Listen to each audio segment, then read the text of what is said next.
ለጥያቄው ብቻ የማይፈልገው ሰው፣ ለእንጀራው ብቻ የማይፈልገው ሰው እግዚአብሔር ፈልጓል። ይሄንም ብሎኛል። ይሄው በእግዚአብሔር ፊት አልዋሻችሁም። እግዚአብሔር ትልቅ አምላክ ነው። ማንንም ለማሳመን ምንም ለማለት አይደለም የማወራላችሁ። እግዚአብሔር ይነካናል።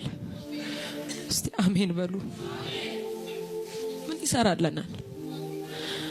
ዛሬ ከጨጓራ ተፈወሰ እግዚአብሔርን ማታከብረው ከሆነ ምን ይሰራልሃል?